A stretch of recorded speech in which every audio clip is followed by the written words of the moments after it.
Teniški navdušenci, lep pozdrav. Danes si pogledamo nekaj različnih vaj, ki nam pripomorajo k izboljšanju občutka za kontrolo nad žogo ali pa samo nam pomagajo izboljšati naš udarec.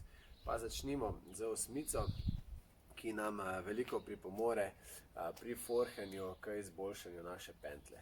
Se pravi, v bistvu je udarec neke vrste osmica. Vidite, gremo v zamah pod njo, odigram, zaključim in grem spet v zamah, odigram in zaključim. V bistvu delam takšno osmico. Ja. Vidite, pospešujem.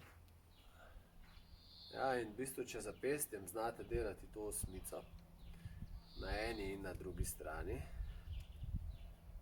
potem bo vaš udarec dosti boljši. Seveda lahko greste potem to na večjo osmico ali pa samo malo. Ne delati naprej nazaj, ker ni nič, ampak najprej počasi, da res narišete po zraku osmico. Druga vaja, pridobivanje občutka za drop shot. Ja, drop shot je udarec, pri katerem pač največjo vlogo odigra občutek in v bistvu, če nimamo prostora in imamo doma žogo, lahko na ta način, vidite, da se mi žoga nazaj vrti, vadim drop shot, si dam malo višjo žogo, malce krajšo in v bistvu vadim, koliko dodam. Težja različica te vaje je, da odigram eno žogo v steno in potem drugo si zaustavim pred sabo. Ja, lahko to povežemo v steno pred sabo, da se nazaj vrti. Hop. Lahko to bolj ekstremno naredimo, se žoge so nazaj odbijani. Ja, odvisno koliko že imamo občutka. Enako drži na drugi strani. Lahko delamo najprej na mestu. Ja, potem pa gremo v steno.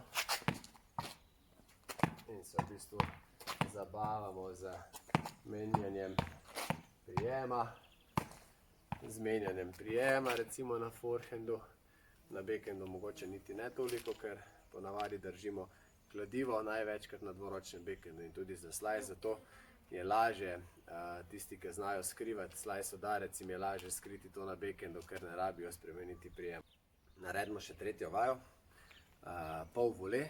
V bistvu je težko to vaditi na teniškem igrišču, razen če vam nekdo res podaja žogo pod noge. Ampak ta udarec je zelo pomemben, če ga znamo. Se pravi, pri pol voleju ni nobene velike umetnosti, kot le žogo je treba udariti pred sabo in v bistvu pokontrolirati to, kam jo želimo dati. Evo, če si recimo žogico podajamo v mrežo in jo igramo takoj po odskoku, vidite, jaz sem nizko v kolenih, ja, lopar imam pred sabo in jo samo takoj po odskoku potisnem naprej. Ja, to lahko delamo na obeh straneh. Noge so lahko še bolj aktivne, če dam malce krajšo, malce daljšo. Pomembno je, da jo udarim pred sabo, potisnem naprej, lahko to tudi povežem. Ja, to so potem težje različice. Skratka, lahko se igrate steno. Veliko nas je opazovalo mojstra Rogerja, ki se je snemal z udarci ob steno, vole ob steno. Pa mogoče, če želite to doma poskusiti, je zelo dobro za vaditi vole. Kar je najpomembneje je, da vaše zapestje ostane čvrsto, da nič ne pada. In da v bistvu imate ta touch timing, takrat, ko se v bistvu ko se žoga odbija loparja, morate samo tisto stotinko praktično in morate nekaj dodati. Če boste predolge gibe delali, tega ne boste mogli narediti. Ja. Se pravi, res morate imeti občutek, da samo takrat, ko je žoga na loparju, dodate čvrsto malce hitrosti in v bistvu je vole, ki ga igrate potem na teniškem igrišču, popolnoma enako. Če ujamete tisti kontakt, tisti timing, da v pravem trenutku date čvrst potisk žogo v smer, je v bistvu to vole. Nič več ne potrebuje nobenih zamahov. Tako, danes malce drugačen trening, specialne vaje, delajte jih doma In se vidimo jutri v novem videu, do takrat pa ostanite zdravi. Lep pozdrav!